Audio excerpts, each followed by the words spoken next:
Olá, pessoal. Eu sou o professor Renato e estou de volta junto com vocês para a nossa aula de ciências do 8º ano. Todo mundo pronto? Então pega o seu caderno ou papel e caneta e vamos lá.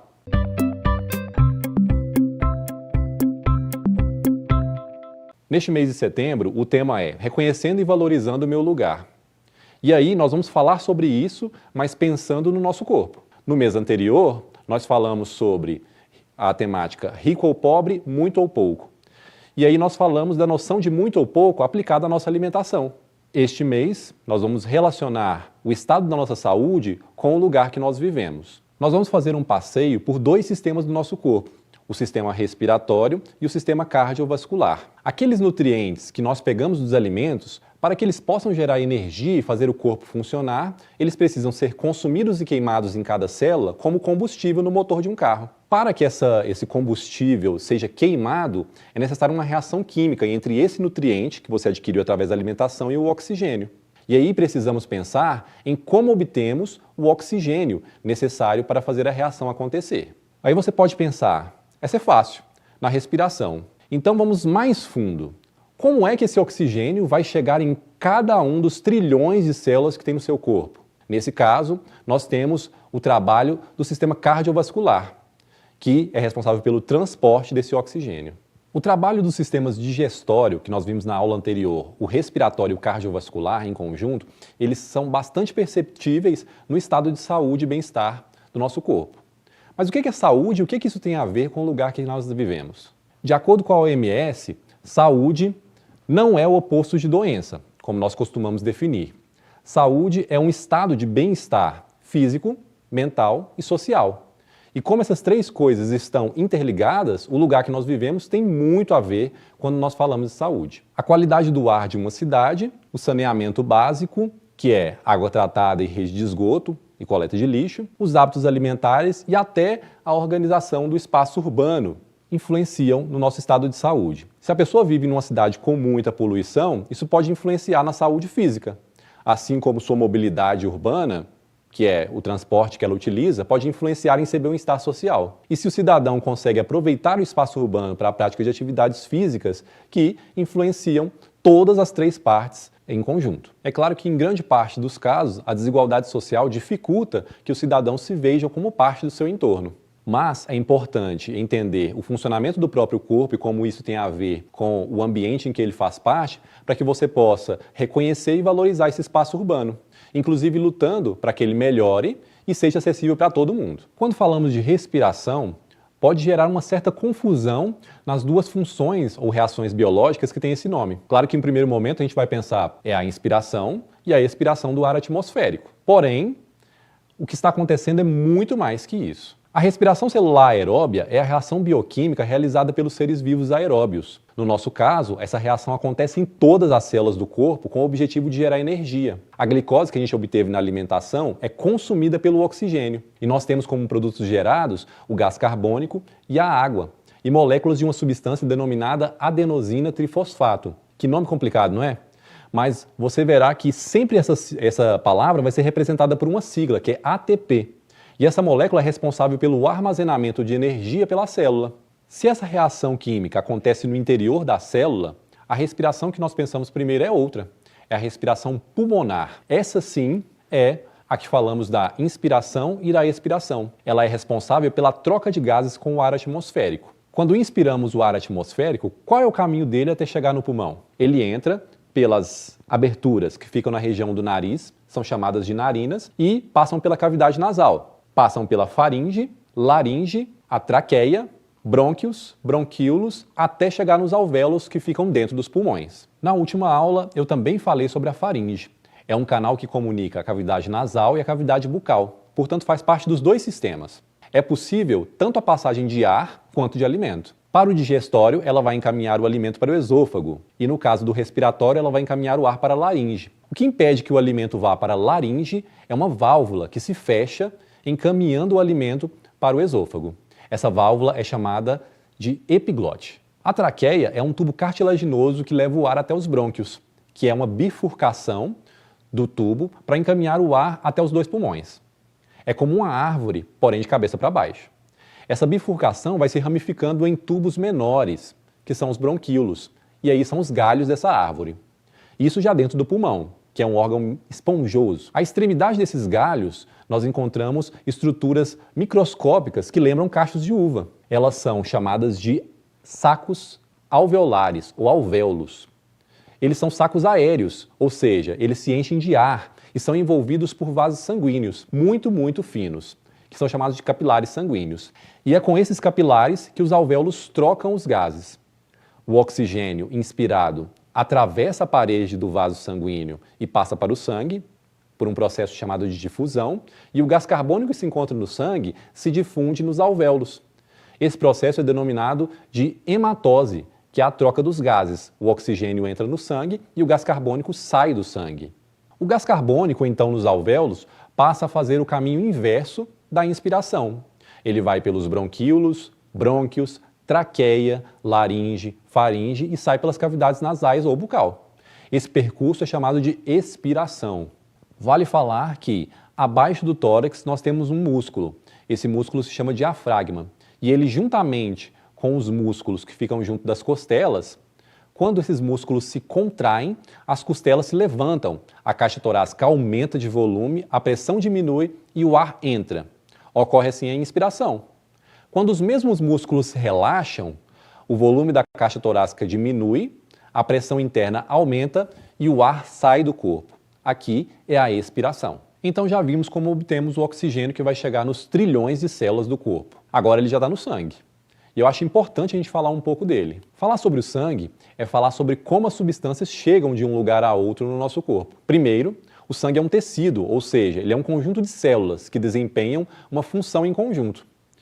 Ele é um tecido conjuntivo, ou seja, possui substância intercelular e ele apresenta como característica especial o fato dele ser líquido. Então, nós temos duas partes no sangue, o plasma e os elementos celulares. O plasma é o líquido, ele é formado por água em torno de 90%, e como nós sabemos que a água é um solvente, nós temos dissolvidos diversas substâncias, como as proteínas, sais minerais, os hormônios, os gases e até mesmo substâncias que nós precisamos jogar para fora do corpo. É claro que para isso o sangue vai levar elas até o sistema responsável por esse tipo de função. Já os elementos celulares são células ou fragmentos de células. Os três principais tipos de células do sangue são os glóbulos vermelhos, também chamados de hemácias ou eritrócitos, têm um formato de disco bicôncavo. Eles não têm núcleo quando estão maduros. E sua principal função é o transporte dos gases, principalmente do oxigênio. Elas vão possuir em sua estrutura uma proteína denominada hemoglobina. E na estrutura dessa proteína a gente tem ferro. Ou seja, esse ferro vai dar essa cor avermelhada para a célula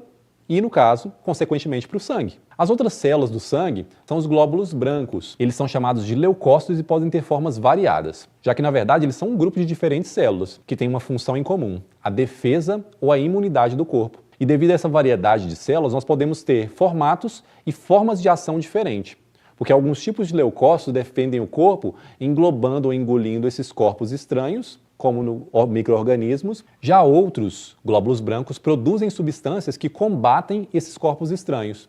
Essas substâncias nós damos o nome de anticorpos. Essa imunidade do nosso corpo tem uma memória, ou seja, em algumas doenças, tendo o nosso corpo alguma vez produzido os anticorpos para combatê-la, essa memória fica gravada. Para quando você entrar em contato de novo com esses corpos estranhos, essas ameaças, as células produzam aquele anticorpo específico para essa ameaça.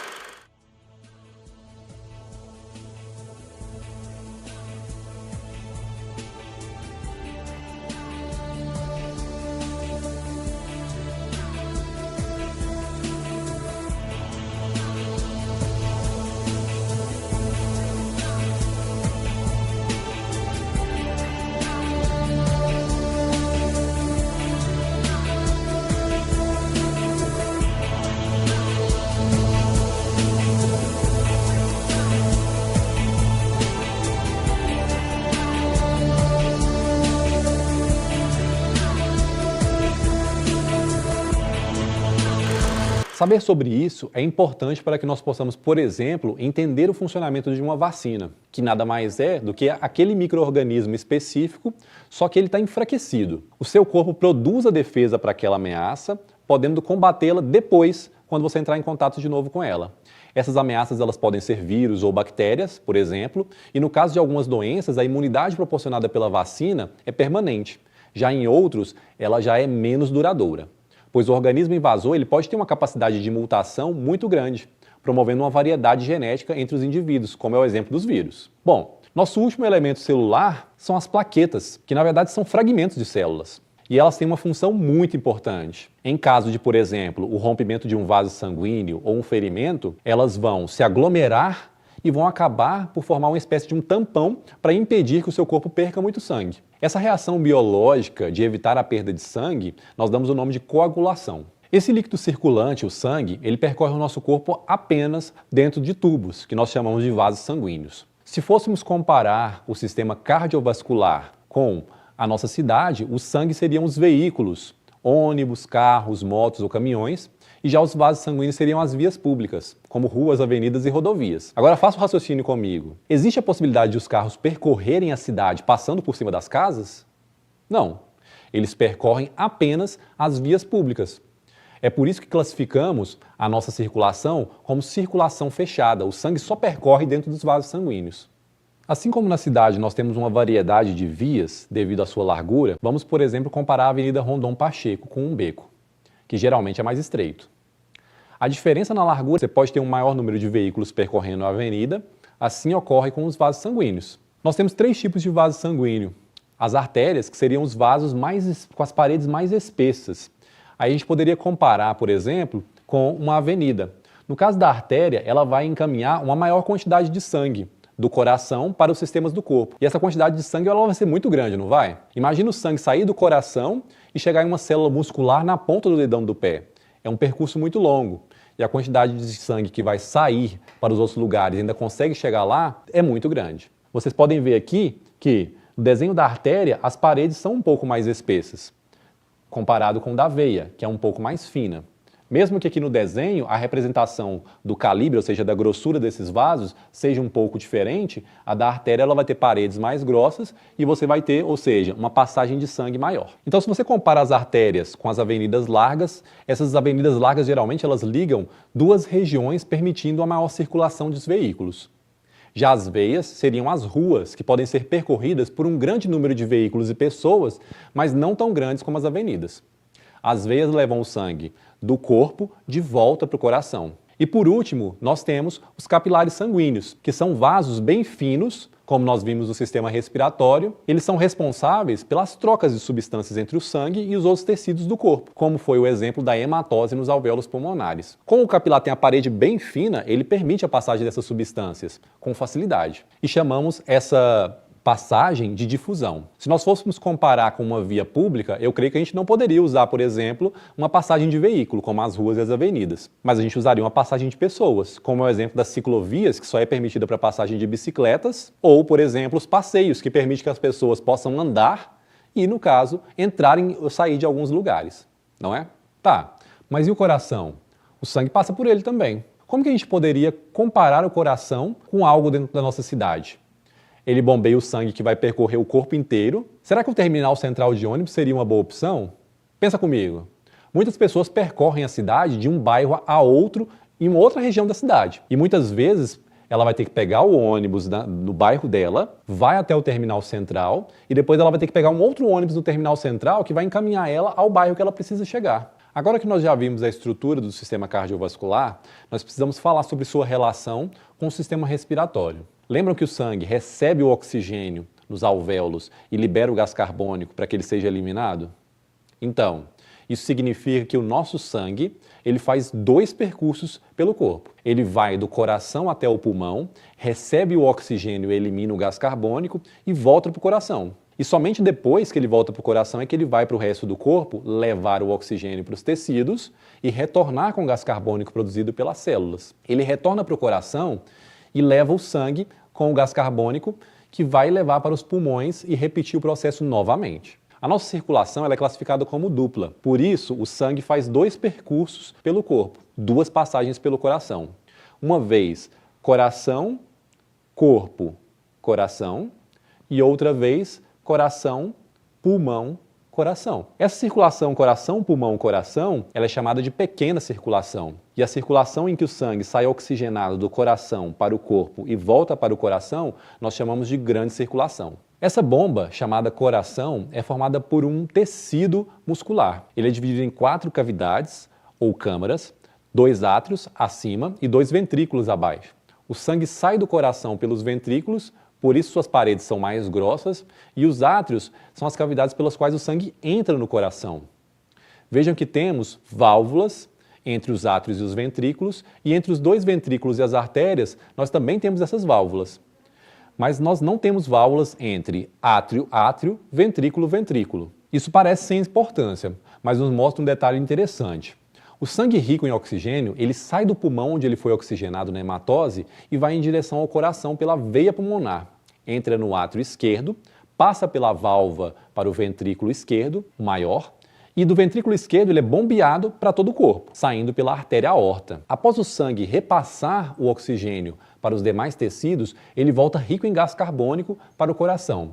Chega pelas veias cavas, entra no átrio direito, pobre em oxigênio e rico em gás carbônico, passa pela válvula para o ventrículo direito, ele é bombeado pelo coração em direção ao pulmão, pela artéria pulmonar, para trocar o gás carbônico pelo oxigênio.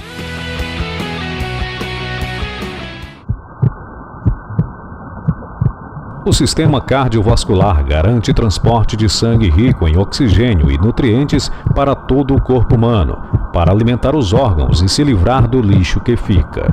Consiste de 3 tipos principais de vasos sanguíneos que formam um sistema fechado: as artérias, as veias e os capilares. Esses 3 tipos de vasos sanguíneos compõem um conjunto de 100.000 quilômetros através de todo o corpo. Com uma artéria que transporta o sangue no sentido do coração para as veias dos órgãos, e as veias dos órgãos, ao contrário, transportam em direção ao coração.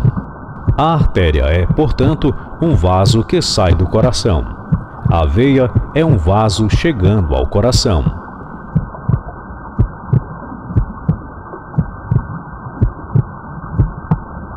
Todos os órgãos são ricamente irrigados por uma imensidão de pequenos vasos sanguíneos que seguem até os capilares. Os capilares são interligados em todos os órgãos, então é no nível desses vasos que as trocas são feitas. Trocam os nutrientes, além de dióxido de carbono e oxigênio.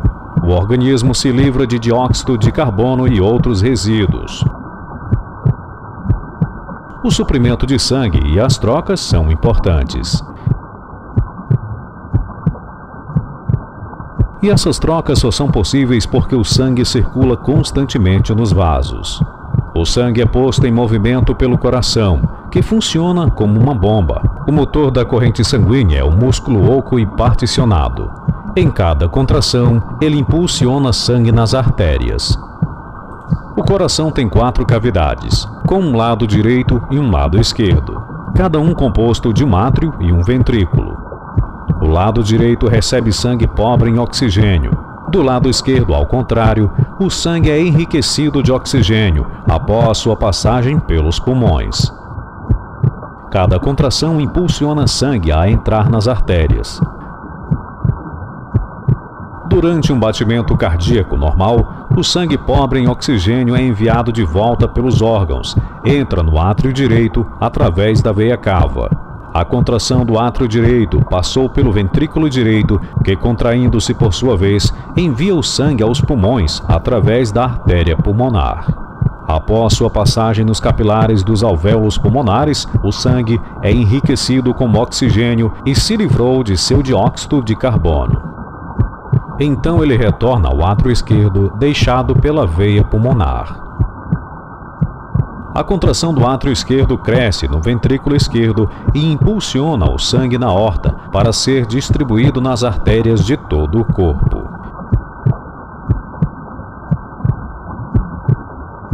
Este é o ciclo de vida para o corpo do ser humano, que se repete infinitamente. Se vocês notarem, Do lado esquerdo do coração, então, nós só vamos ter a passagem do sangue oxigenado, que nós chamamos de sangue arterial. E no lado direito, nós vamos ter a passagem do sangue venoso, que é o sangue que é rico em gás carbônico. Os vasos que transportam o sangue arterial não são os mesmos que transportam o sangue venoso, ou seja, esses tipos diferentes de sangue não se misturam em nenhum momento da circulação humana. Por esse motivo, a circulação humana ela é denominada completa. O sangue não se mistura, o sangue rico em oxigênio e o pobre em oxigênio. Vamos testar o que a gente conversou aqui fazendo um exercício? Qual das alternativas abaixo apresenta uma informação incorreta sobre a hematose pulmonar? A. É a troca de gases que ocorre no alvéolo? B. O oxigênio é eliminado e o sangue recebe gás carbônico? C. A hemácia é a célula responsável por receber e transportar o oxigênio? Ou D. O sangue que chega nos capilares do alvéolo é denominado venoso e o que retorna com o oxigênio é denominado arterial? Na letra A, eu falo, é a troca de gases que ocorre no alvéolo. Vocês acham que está correta ou incorreta? Sim, está correta. Se você pensar no que a gente falou lá no sistema respiratório, a hematose é a troca de gases. E onde que ela ocorre? Nos alvéolos dentro do pulmão. Na letra B, o oxigênio é eliminado e o sangue recebe o gás carbônico. Faz sentido para vocês, no caso nós recebermos o gás carbônico do ar atmosférico? Não faz nenhum sentido. Então, no caso aqui, essa alternativa a gente já viu que ela é incorreta, mas vamos ler as outras também. Na alternativa C, a hemácia é a célula responsável por receber e transportar o oxigênio. Sim, nós vimos que os glóbulos vermelhos, que também são chamados de hemácias, eles são as células que transportam o oxigênio para o corpo todo. E a letra D, o sangue que chega nos capilares do alvéolo é denominado venoso e o que retorna já com o oxigênio recebido é denominado arterial. Ou seja, esse sangue que chega no alvéolo pulmonar para trocar os gases, ele tem que ser um sangue venoso, porque ele está pobre em oxigênio e rico em gás carbônico. E quando ele recebe esse oxigênio do alvéolo pulmonar, ele passa a ser chamado de sangue arterial, porque ele recebeu o oxigênio da respiração. Resposta, no caso, incorreta, é a letra B. Vamos fazer mais um? Considerando como 3 componentes celulares principais do sangue, as hemácias, os leucócitos e as plaquetas, nós vamos associar os 3 números aqui às afirmativas que nós vamos ter abaixo. No caso da primeira afirmativa, nós podemos considerar como um grupo de diferentes tipos celulares que atuam na defesa do organismo. Essa função, vocês acham que é uma função das hemácias, que são os glóbulos vermelhos, dos leucócitos, que são os glóbulos brancos, ou das plaquetas? É uma função dos leucócitos, ou glóbulos brancos. A segunda, são também chamadas de trombócitos, são fragmentos de células da medula óssea que atuam na coagulação do sangue, ou seja, naquela hora que você tem um ferimento, por exemplo. Será que seriam as hemácias ou as plaquetas? Fragmento de célula. Plaquetas, não é? Isso. E no caso, na terceira função, nós são também denominadas glóbulos vermelhos ou eritrócitos e atuam no transporte de oxigênio. Só sobrou a alternativa, com certeza são as hemácias ou os glóbulos vermelhos. Eu vou fazer mais uma observação pegando um gancho do que nós falamos sobre imunidade. Como conversamos, a eficácia de uma vacina ao longo do tempo, ela acaba variando de uma doença para outra, pois ela depende de qual agente infeccioso nós estamos combatendo. Se vocês pegarem um exemplo da gripe, nós temos campanhas de vacinação anuais, sendo necessária doses anuais para alguns grupos de risco ou grupos de pessoas. E no caso do sarampo, nós só tomamos a vacina no início da infância, são 2 doses, e o seu efeito é duradouro, praticamente permanente, permanecendo a imunidade ao longo de toda a vida. No caso do Covid-19, as vacinas ainda estão sendo desenvolvidas por cientistas e muitas informações novas sobre a doença ainda surgem todos os dias. A gente não pode perder a esperança da vacina, é claro, mas é necessário que continuemos mantendo os nossos cuidados diários e a prevenção nesse momento difícil ainda é a nossa melhor aliada. O uso das máscaras, quando eu digo o uso correto, eu estou falando cobrindo a boca e as vias aéreas e você não tirar a máscara, por exemplo, para falar o celular. Lavar as mãos também, sempre foi um hábito necessário, mas nesse momento ele é essencial e crucial para nos protegermos. E o uso adequado do álcool gel. Principalmente e essencialmente evitar aglomeração. Eu sei que a saudade dos amigos deve ser muito grande, dos rolês e até mesmo da escola, mas nesse momento a nossa principal estratégia para nos protegermos é realmente ficar em casa. Busquem informações confiáveis no meio de tantas notícias falsas e saibam que a educação, a pesquisa e a ciência, elas são as nossas maiores aliadas nesse momento. Continuemos firmes.